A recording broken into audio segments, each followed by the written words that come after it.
जय झूलेलाल। मुंहिंजे चैनल सिंध समाज ते तव्हां सभिनि जो स्वागत आहे।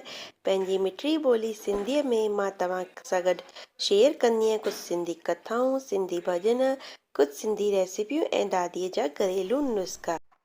अॼु मां तव्हां सां गॾु वैसाख मास जी कथा जो अध्याय 9 थी शेयर कयां। पर उन खां पहिरीं अगरि तव्हां मुंहिंजे चैनल ते पहिरियों बार आया हुजो त चैनल खे सब्सक्राइब कयो, पासे में ॾिनल वारी बैल वारी घंटी खे ज़रूरु दॿाइजो, जंहिंसां कि तव्हांखे मुंहिंजे नए वीडियो जो नोटिफिकेशन सभिनि खां पहिरीं मिलंदव। हलो त पाण कथा शुरू था कयूं। वैसाख मास जी कथा अध्याय 9। एतिरो ॿुधी करे मिथिलेश पुछियो त हे ब्राह्मण, इक्ष्वाकु वंश जे राजा जल ऐं अंदान न कयो, इन करण हू चातक ऐं छिपकली ठहियो ऐं साधु महात्माउनि जी सेवा न करण सां गिद्ध योनि में आयो। परंतु तव्हां ॿुधायो कि 7 जन्मनि ताईं कुते जी योनि में कीअं आयो। हुन केवल संत महात्माउनि जी शेवा कोन कई, सो हुन खे फल उन न मिलियो। उन कंहिंखे बि कष्ट कोन ॾिनो, तॾहिं बि हू बिना कारण कुते जी योनि में वियो। इन करे मूंखे ॾाढो संशय आहे। कृपया करे मुंहिंजी इन शंका जो समाधान करियो। राजा हिन प्रश्न खे ॿुधी करे महायशस्वी श्रुतिदेव चयो त तूं धन्य आहीं। राजन जो तो अहिड़ा धार्मिक प्रश्न कयो, मां तुंहिंजे संशय जो समाधान कंदसि। इहा वार्ता शिवजी कैलाश पर्वत ते श्री पार्वतीअ खे ॿुधाई हुई। सभु लोकनि जो राज कर रचना करे उन परलोक ऐं लोक 2 प्रकार जी स्थितियूं ॿुधायूं ऐं हुन जी स्थितीअ निमित्त 3 भेद बि ॿुधाई। जल सेवा, अन्न सेवा, औषधि सेवा, इहे टई हिन लोक जी स्थिति हेतु आहिनि। ऐं साधु सेवा, विष्णु पूजा, धर्म, इहे टई पारलौकिक स्थितीअ अनुसार आहिनि। जेके ऐहिक कर्म सां धन संपत्ति आदि प्राप्त कनि था, उहे पारलौकिक क्रियाऊं कॾहिं कॾहिं दुख जो कारण बि ठहंदियूं आहिनि। जीअं हिते हिकु पुराणो इतिहास बि आहे। हिकु समय दक्ष प्रजापति महादेव जी आज्ञा ॿुधाइण लाइ कैलाश ते वियो। तॾहिं हुनखे आयल ॾिसी करे महादेव खड़ो कोन थियो। तॾहिं शिवजी सोचियो कि मां जेको आहियां सनातन आहियां ऐं ही सभु देवता यज्ञ जे भाग वारा सेवक समान आहिनि। इन करण स्वामीअ जो सेवक जे अचण ते ऐं पतीअ जो पत्नीअ जे अचण ते, गुरुअ या शिष्य ते अचण ते उथणु आवश्यक कोन्हे। ही जेको सभु आहे शास्त्रनि जो मत आहे। जंहिंमें बल, दान, तप ऐं शांती अधिक हूंदी आहे, उहो ई गुरु आहे। जेको स्वामी पंहिंजे सेवकनि लाइ उथे थो, उन जी आयु, धन ऐं यश तत्काल नष्ट थी वेंदो आहे। इन कारण ही मुंहिंजो प्रिय श्वसुर आहे।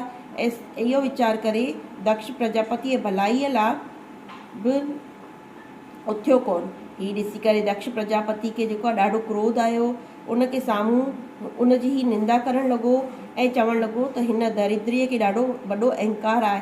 हिन जो धन केवल हिकु बुढो बैल, जंहिं ते केवल चमड़ी ई रहिजी वई आहे, कपाल जी हड्डी धारण करण वारो, पाखंडी, अहंकारी, महा अपवित्र, कंहिं बि शुभ कार्य न करण वारो, दरिद्रता जे मारे सीअ सां दुखित हाथीअ चमड़ीअ खे ओढ़े करे वियण वारो, शमशान जंहिंजो घर आहे, सर्प जंहिंजा आभूषण आहिनि, हिन में को न धीरज आहे, भस्मासुर जे डप जे मारे जेको वॼी वियो आहे, भूत प्रेतनि जो संग जेको करे थो, जंहिंजे कुल जो को बि पतो कोन्हे।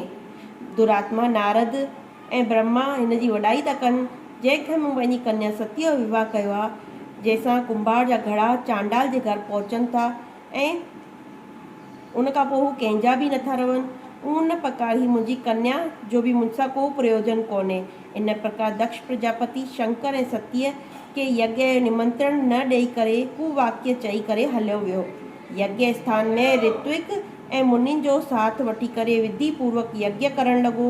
इन यज्ञ में ब्रह्मा ऐं विष्णु बि कोन आया, पर सिद्ध चारण, गंधर्व, यक्ष, राक्षस, किन्नर ऐं सभु देवताऊं जेके आहिनि यज्ञ में आया।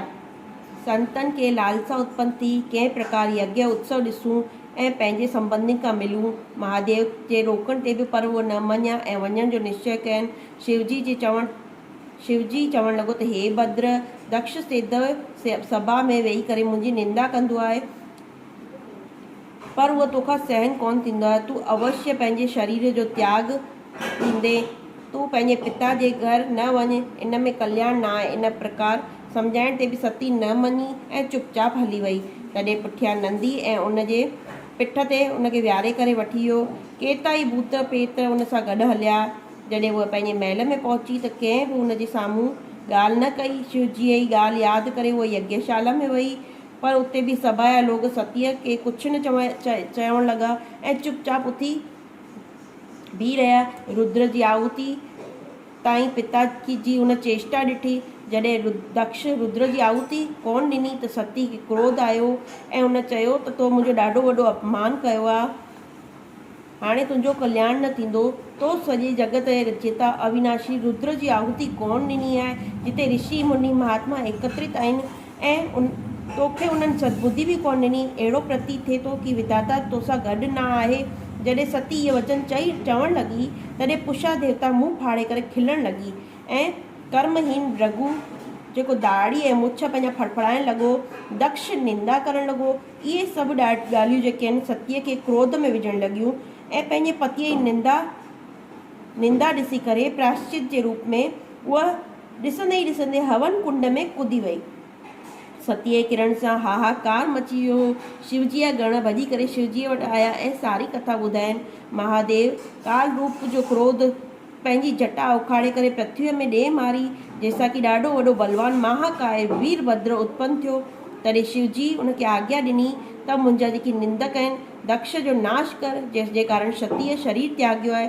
महादेव जी आज्ञा ॿुधी करे सहस्त्र भुजाउनि वारो यमराज सदस्य वीरभद्र यज्ञशाला में पहुतो ऐं देवता असुर मनुष्य जेके बि यज्ञ में उपस्थित हुआ सभिनि खे मारण लॻो। भृगु जी ॾाढ़ी मुछूं उखाड़े छॾियईं। जंहिं पंहिंजा अंग जेके आहिनि फड़फड़ाया हुआ, वीरभद्र उन जा अंग उखाड़े छॾिया। दक्ष जो बि जेको आहे मथो कटण लॻो, पर शुक्राचार्य मंत्र बल सां उन जी रक्षा कई, इन करे उहो कटे न सघियो। तॾहिं रुद्र स्वयं उन जो मथो जेको आहे कटे छॾियो। हिन प्रकार यज्ञ में आयल सभिनि जो संहार थी हू कैलाश ते वापसि मोटियो।